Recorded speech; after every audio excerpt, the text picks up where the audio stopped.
Nabila Hairunisa, Hidayatul Fitri, Nesya Ananda, Gusti Ahmad Edem,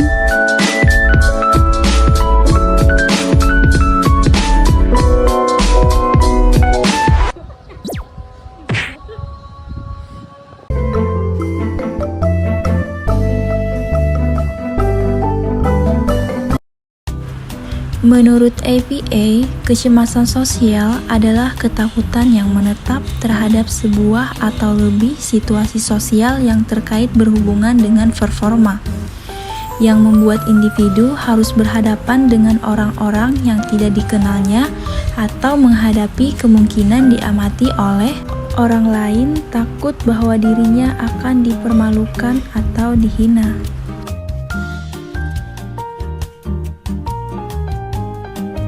Ketakutan yang berlebihan ketika berada pada situasi sosial yang orang-orangnya tidak dikenal.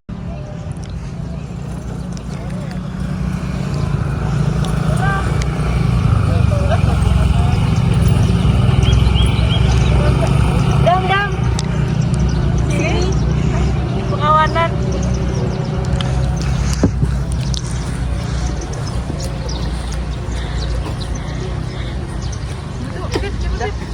Kenapa serangan terus? Ada. Kenapa ya? Aku sorangan di anak. Apa coba kau nanu Kamis nih lah?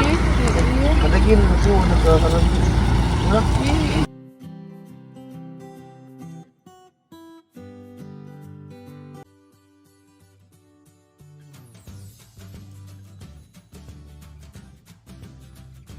Latar belakang atau hal utama yang mendasari seseorang mengalami kecemasan sosial ini adalah ketakutan untuk diawasi, dinilai oleh orang lain, atau ketakutan mempermalukan diri sendiri di mata umum. Orang yang mengalami hal ini akan merasa begitu takut orang lain menilai buruk atau berpikir tidak bisa bekerja atau memberikan performa dengan baik seperti yang mereka harapkan. Namun, harus diketahui bahwasanya kecemasan sosial ini tidak sama dengan sifat pemalu. Sayangnya, ini sudah menjadi kesalahpahaman masyarakat luas, sehingga fobia sosial atau kecemasan sosial ini seringkali dibiarkan tanpa ada penanganan. Pemalu masih bisa membuat orang berinteraksi dengan orang lain, bisa membuat orang menjalin hubungan dengan pasangan tanpa adanya ketakutan tersendiri. Berbeda dengan kecemasan sosial, yang membuat pengidapnya cenderung menghindari semua hal yang memicu datangnya rasa takut dan cemas berlebihan tersebut. Pengidap cenderung tidak membina hubungan dengan orang lain dan mengasingkan diri. Tidak jarang, kondisi ini membuat mereka kesepian. Tidak hanya itu, pengidap juga sering mengidap penyakit lain atau kelainan psikologis lain, termasuk depresi, PTSD, hingga gangguan makan dan penyalahgunaan obat.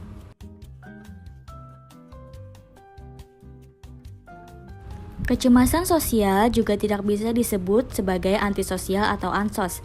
Pasalnya, interaksi sosial yang mereka jalani justru memicu ketakutan dan kecemasan yang berlebihan. Secara sederhana, keterlibatan pengidap dalam aktivitas sosial disinyalir bisa menghadirkan ancaman bagi diri mereka sendiri. Tidak juga disebut dengan introvert, karena mereka yang tertutup cenderung lebih senang jika tidak bersosialisasi, bukan menjadikan aktivitas tersebut sebagai ancaman serius.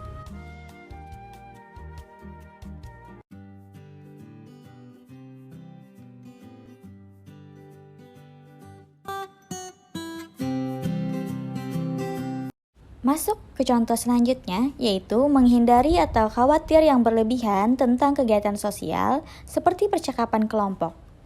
Kan kalau lagi pembahasannya nih, kayaknya kita kurang satu orang. Ada loh, orang ibu juga pakai ya.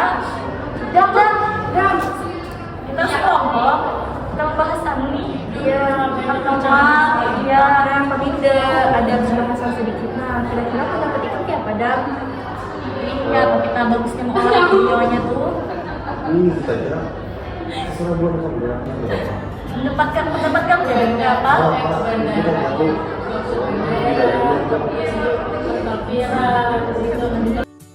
Selanjutnya, takut melakukan aktivitas sehari-hari seperti bertemu orang asing, memulai percakapan, berbicara di telepon, bekerja, ataupun berbelanja.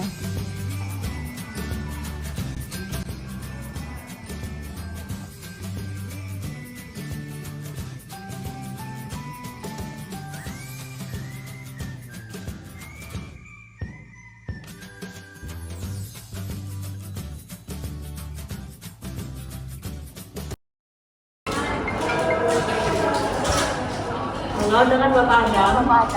Ya betul. Bisa tolong sebutkan alamat lengkapnya untuk penjemputan? Oh, tunggu sebentar ya Mbak, saya bacain. Alamatnya Jalan Trans Kalimantan, Universitas Muhammadiyah, itu Mbak. Iya Mbak.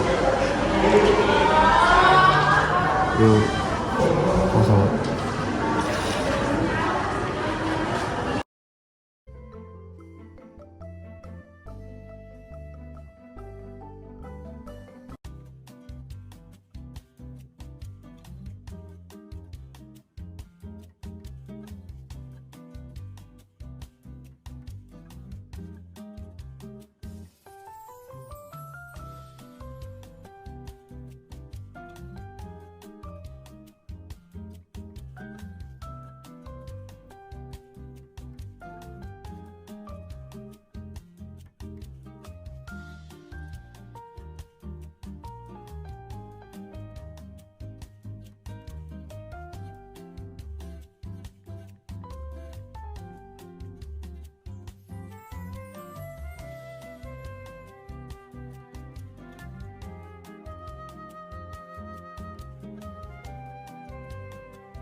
Mungkin sebagian orang yang mengalami kecemasan sosial sudah menyadari ciri-ciri yang dialami. Selanjutnya akan dibacakan oleh Fitri.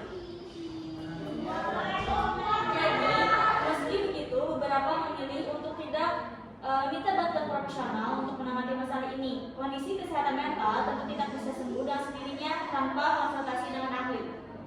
Slide selanjutnya akan dibacakan oleh Adam.